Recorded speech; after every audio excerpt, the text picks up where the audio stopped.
to say I am still in shock just by being here. I just arrived yesterday. I flew from New York City 5.5 hours. I drove from San Francisco 4.5 hours. And being a New Yorker who doesn't drive, oh my goodness, there are lots of twists and turns in this road. So I just got here about an hour ago, and I couldn't believe it. I thought that I must have had an accident on one of those curves, because this is heaven. Couldn't life be like this? Couldn't the world be like this? Couldn't every store that we go in be like that marketplace downstairs? It's really a vision that we can all hold for vibrant living all around. So I just want to do a little survey before I start, because I want this to be very much geared to you and exactly what you want for this hour, because I know you had lots of choices of places you could be, and I want to make sure that when you leave here you say, ooh, that was the right choice, so glad I was there. So tell me, how many of you are raw food eaters pretty much of the time, 75%? I don't like percentages, but you know, something like that, or up. Okay. And how many vegans and vegetarians?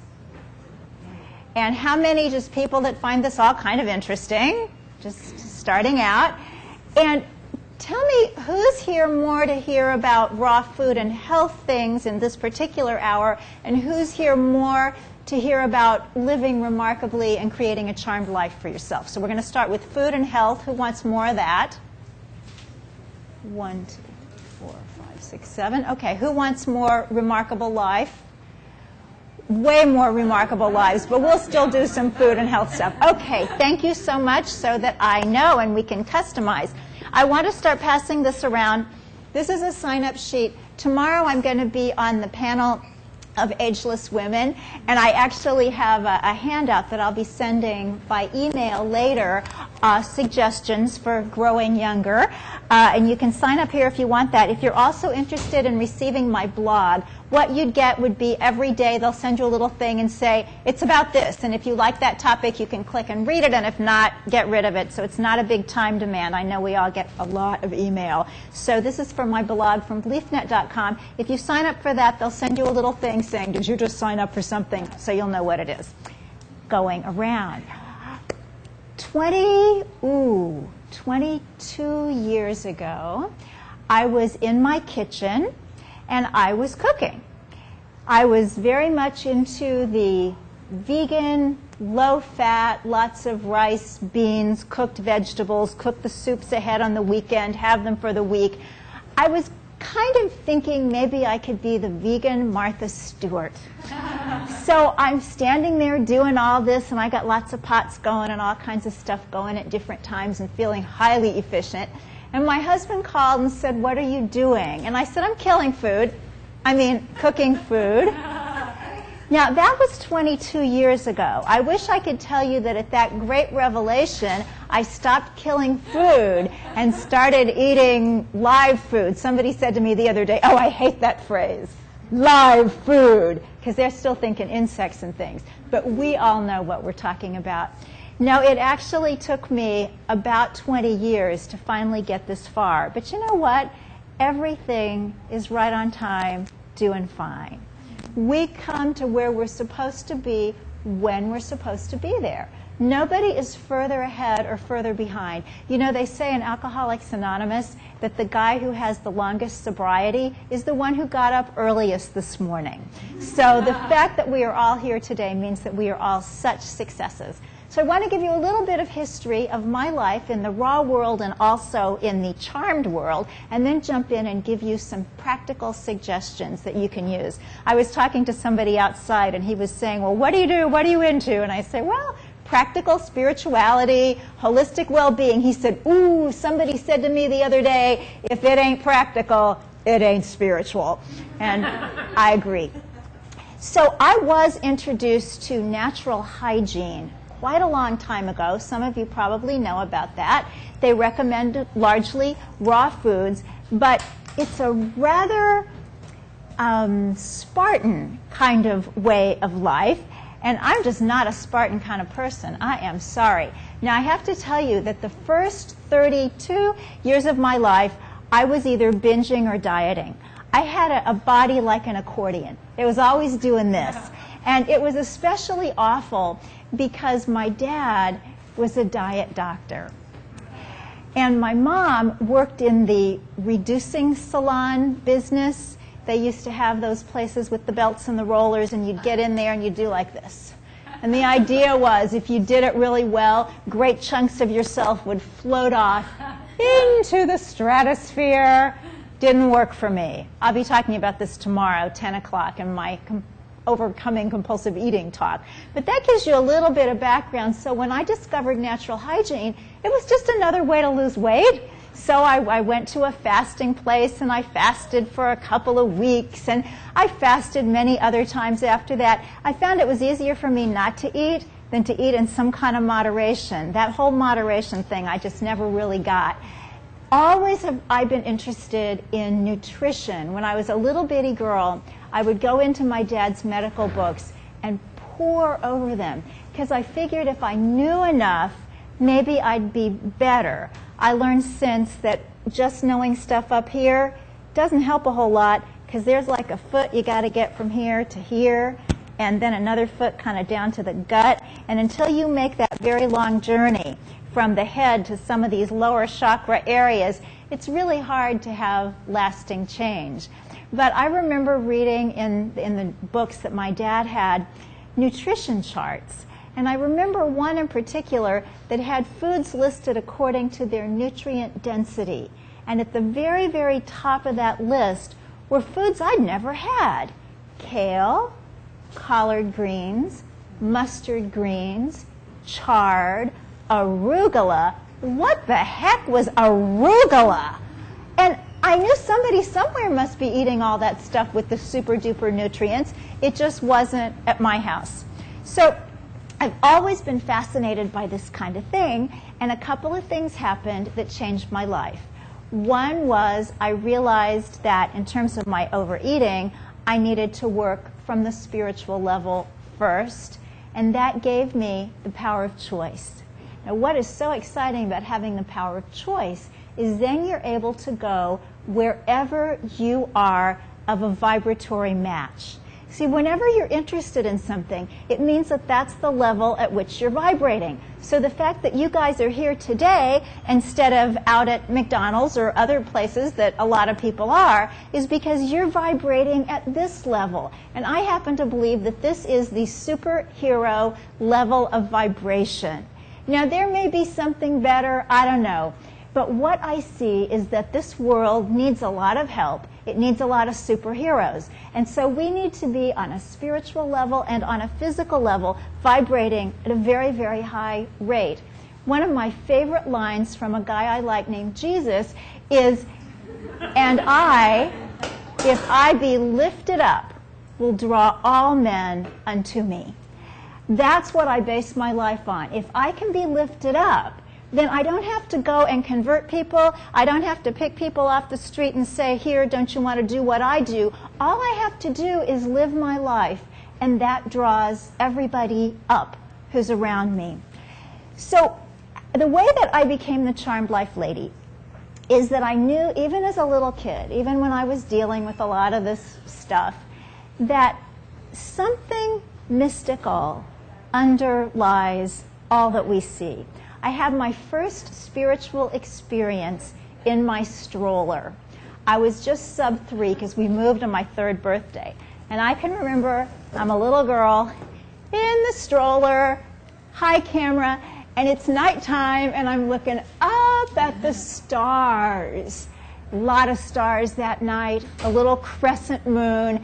And I remember as this tiny little kid thinking, that's home. I'm here now. I'm doing this. This is good, but it's not home. And from then, people came into my life that helped kind of nourish me on these more spiritual areas.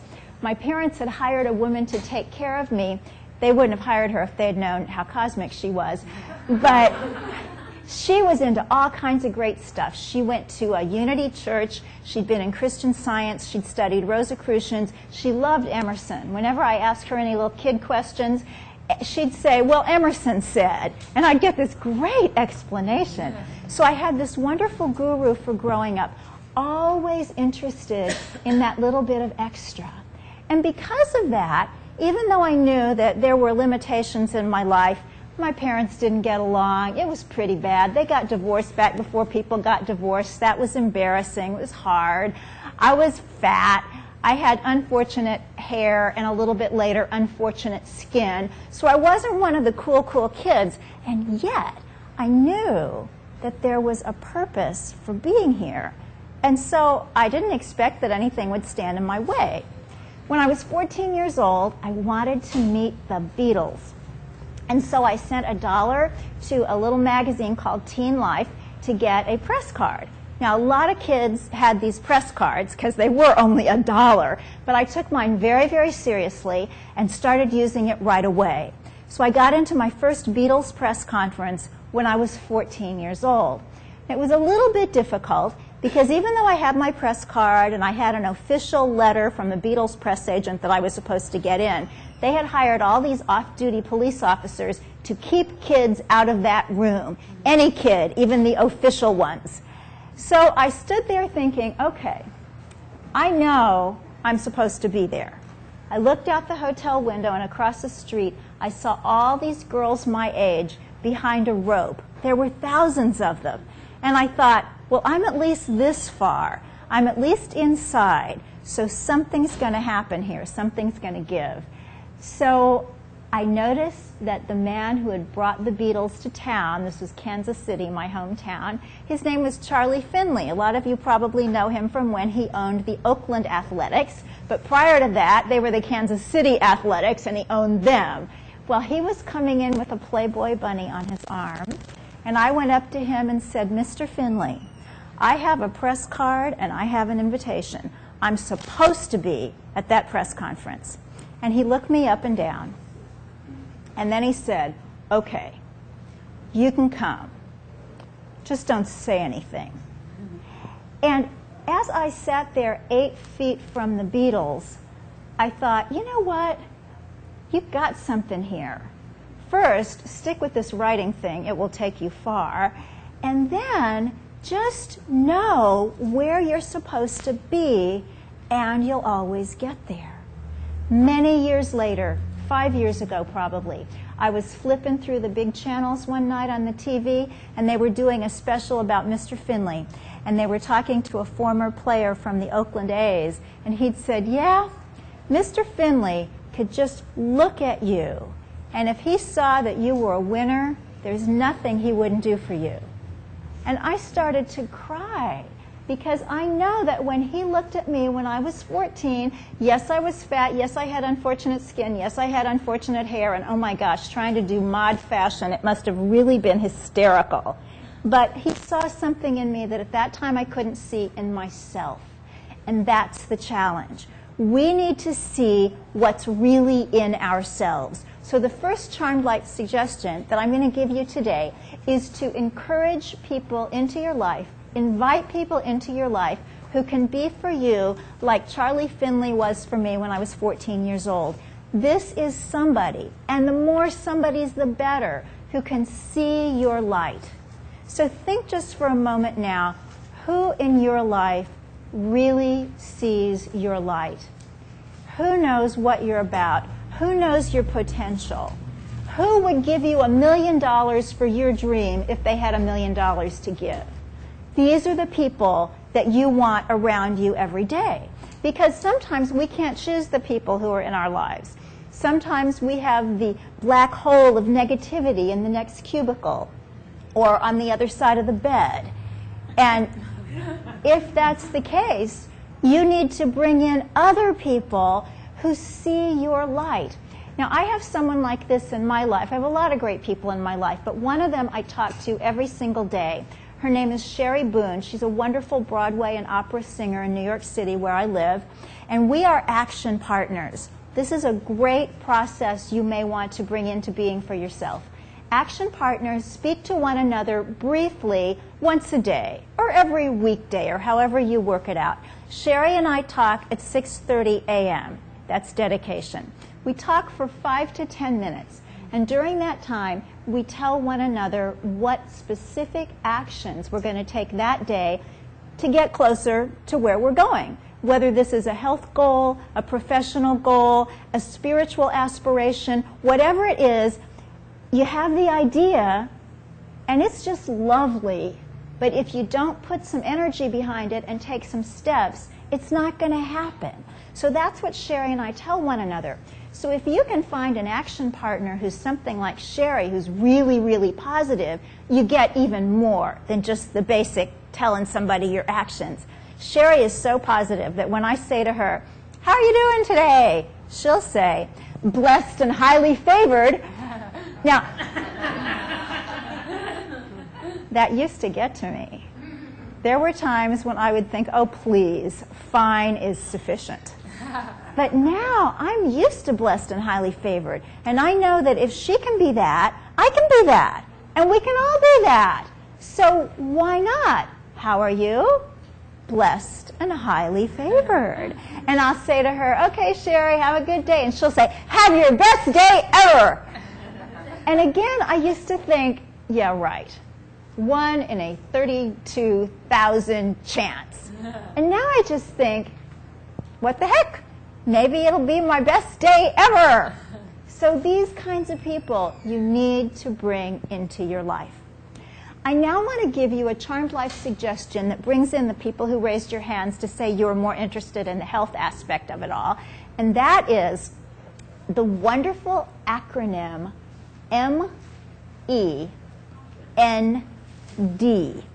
This is how you can mend your ways and make up for everything that you've ever done in your life that you wish you hadn't in terms of taking care of your body. The first part of this acronym is meditation.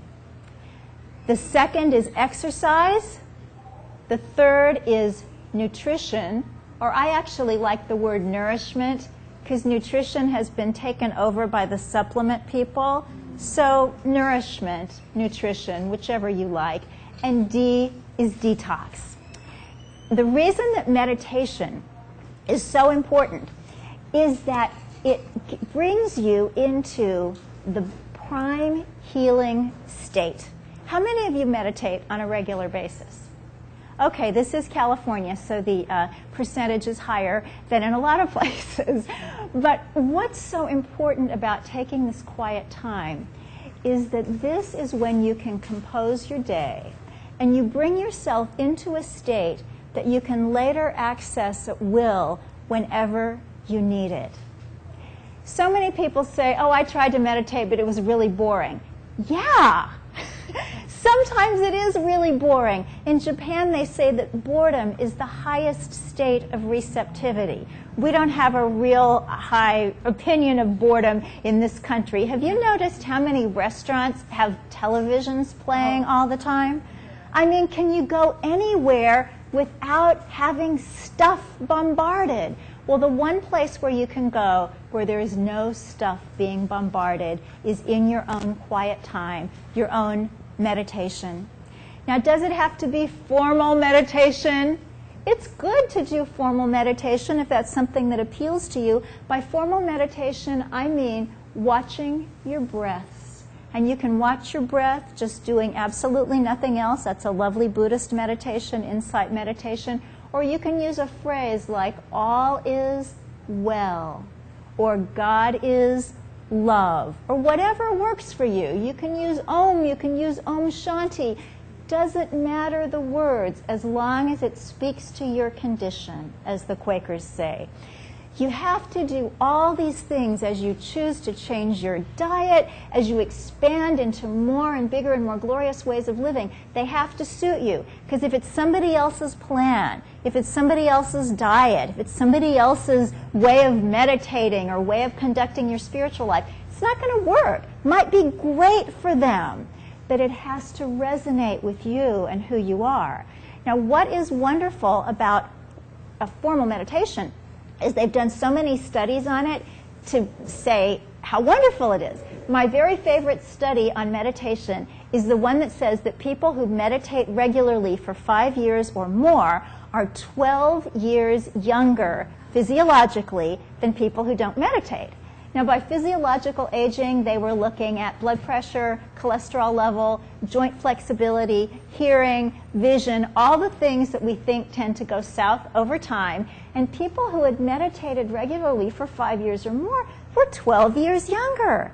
Now, just for fun, subtract 12 from your own age, whatever age you happen to be. That's no small thing, is it? 12 years might be worth being bored a little bit every now and then. So here's what you do to meditate, or at least here's what I do. Feel free to take what you like from what I say and leave the rest, put it on a back burner, very low heat, because this is a raw food expo. When I wake up in the morning, the very first thing that I do before my eyes open, as soon as it registers that I'm not asleep anymore, is I bring to mind 10 things that I'm grateful for.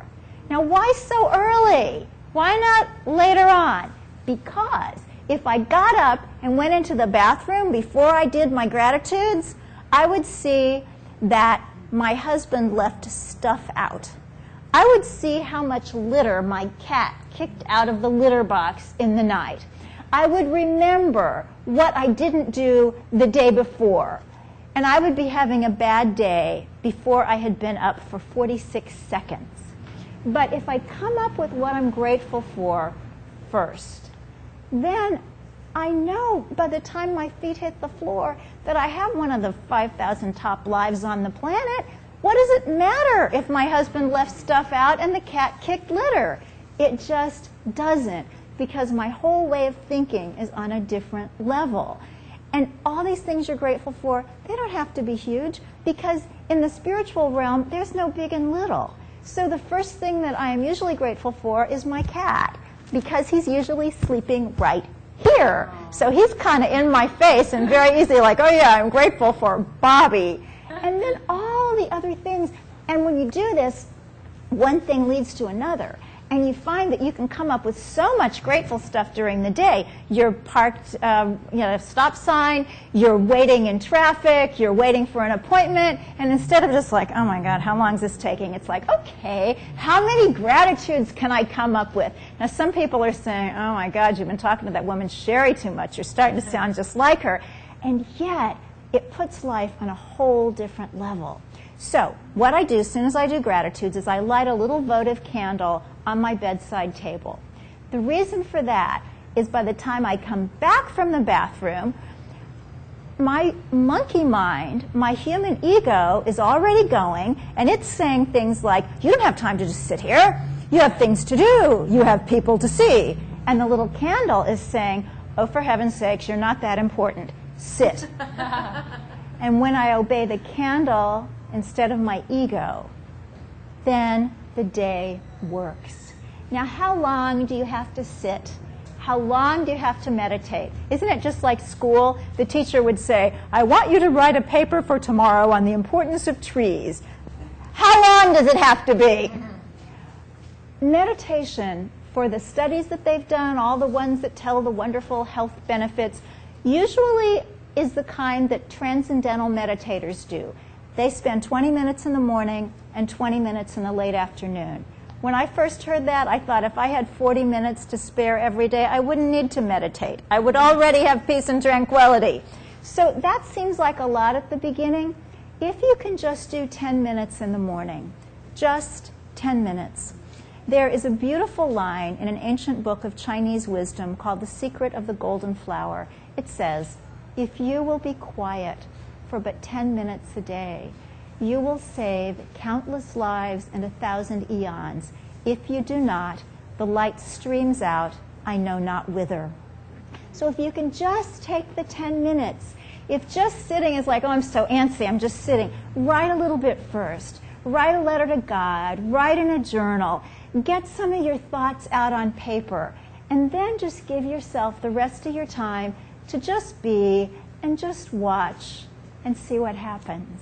And all these thoughts will come. So often people say, I tried to meditate, but I can't make my mind a blank. Neither can I. And you know who can? Lots of times? Men. I see we only have a couple of gentlemen with us today, but the scientists are telling us that the male brain is made for focus, and the female brain is made for 16 lanes of traffic going on at any given time. So it's particularly difficult for women to have this kind of focus. That's okay.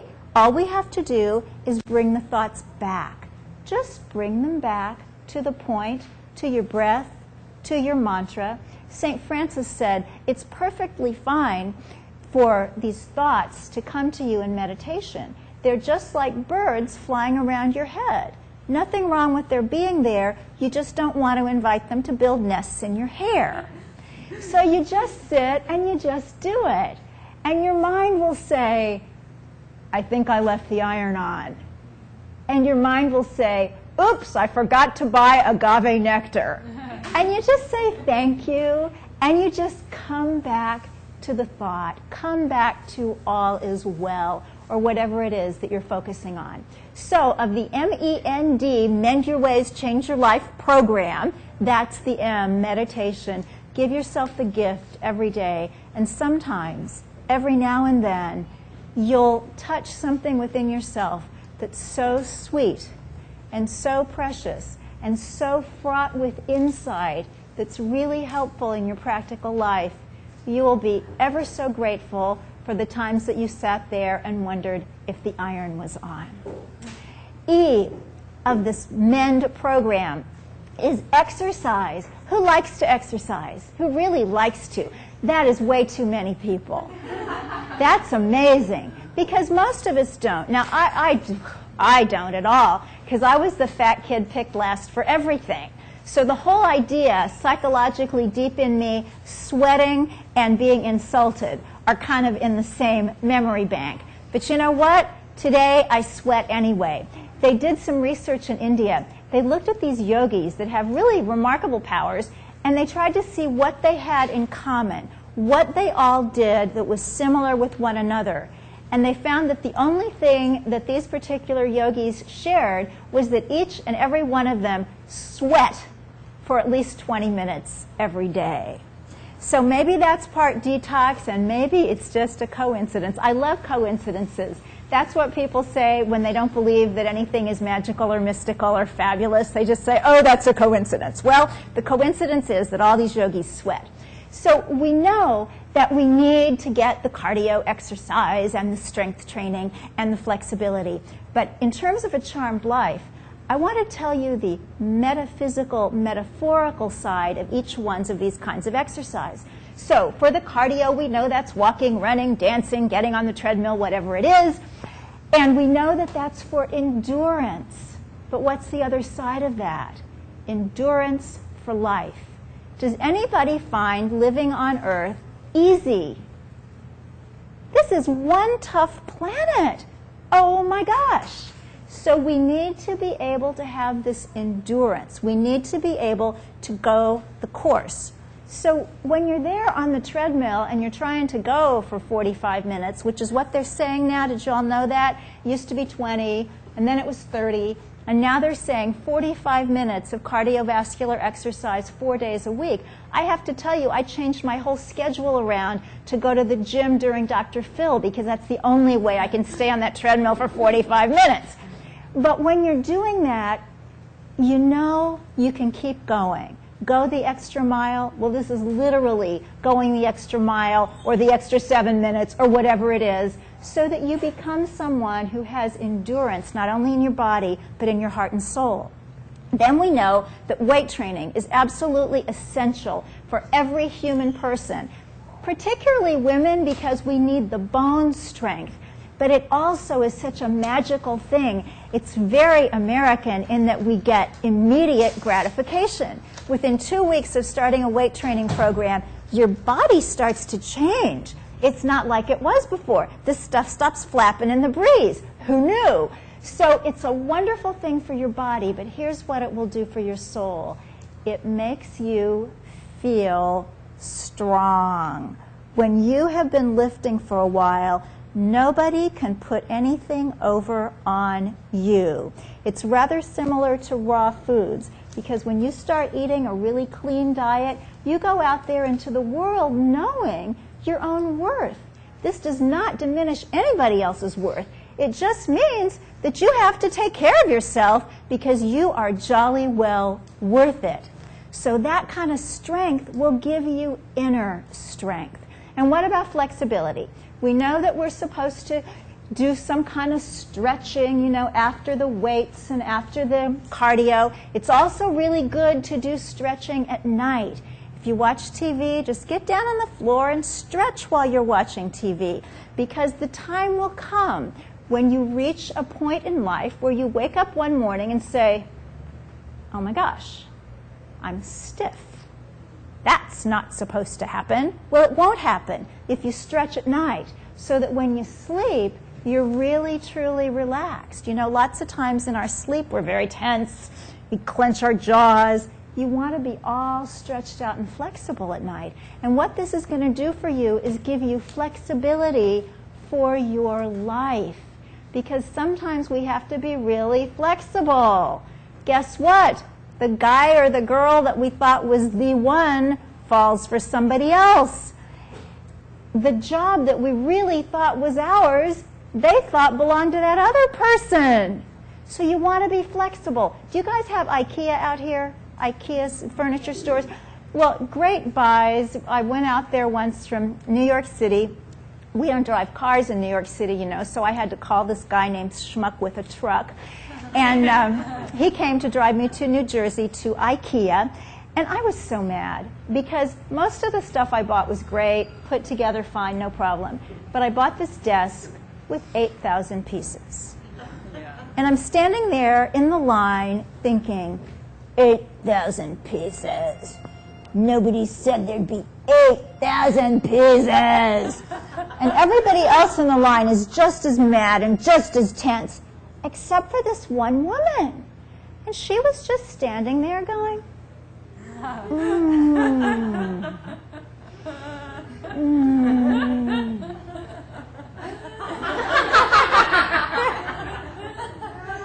Now, it looked a little silly, and yet she was happy.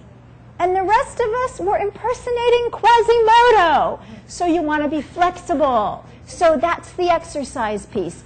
Then I'm going to put nourishment and detox together, because that's really what this way of eating is, this living foods lifestyle. You're getting all the nourishment that you need while you're helping your body to detoxify. Now, there are some other things that you can do to help yourself detoxify. If you get one of those little tongue scrapers at the health food store, at the drugstore, and you know, in the morning you wake up, sometimes there's this sweater on your tongue. The Ayurvedic people call that ama. That's metabolic debris. So you just scrape that off in the morning. It helps your body with the detox. Every time you sweat like those yogis, whether it's from exercise, Bikram yoga, steam bath, this is all helping your skin, which is your largest organ of detoxification, to get its work done. You've got this lymphatic system, which has no pump. So exercise helps it. The best kind of exercise for the lymphatics is just bouncing on a mini trampoline. Pretty easy if they have one at your gym, or if you can get the fold-up kind and fit it in your apartment. Although you guys aren't in New York City, so probably you could fit a real non-fold-up kind wherever you live. You want to be able to think about the various organs of elimination and how you can help them do their work. You want to drink plenty of water. You don't need as much water on a live vegan diet as you do on a traditional diet, because there's so much water in the food. And it's good water, too. It's naturally distilled water, just full of every element that you need. So think about eating something like a luscious piece of watermelon. That is just super-duper water going through you, hydrating you beautifully. We get a lot of fiber when we eat this way as well. And all this is helping the body detoxify. So you want to nourish yourself in the very, very best ways with the very, very best food that's available and that you can afford. In fact, the best piece of dietary advice I was ever given was make the best choice from what's available. And here today, there's so much great that's available. This is a really easy day. Some days it won't be so easy, but you want to know that you can trust yourself, that you are going to choose the best, because the more highly you're vibrating, the better your choices are going to be. I want to share with you something else that is essential for living a charmed life. And I'm finding that since I've been raw, or high raw, I'm not 100%, because life is not a 100% life. I know some people are. Some people are 100% all kinds of things. But for me, I need a little bit of the kind of elastic waist factor. But I'll tell you what changed for me. Many times I had tried to be raw. Have you ever tried to do something? Okay, I'm going to do this thing. Well, sometimes it works to a degree. It usually doesn't work very well, because that's an intellectual decision that's supposed to impact on your whole life. But only this part of yourself was consulted. Nobody asked all your cells and organs and tissues and soul what it wanted. So what happened for me is I rehearsed. All those times that I tried to be raw, it was great. I learned a lot of recipes. I learned how good it made me feel, met a lot of great people, and then I would backslide, you know, kind of like an old-time Baptist. And yet, those were all the rehearsals for when it really happened. Now, I'll tell you when it happened for me, and it's different for everybody. We all come to these things in our own way and in our own time. But I woke up one morning, and I just didn't want any cooked food. And it wasn't like, oh my gosh, I'm raw now, so for the rest of my life, I'm never going to eat anything cooked. Not at all. And I wouldn't say that today. All I know is that day I woke up, and I didn't want anything cooked. And the next day, I didn't want anything cooked. And as long as that's what I want, that's how it's going to be. So don't deny yourself or deprive yourself. Give yourself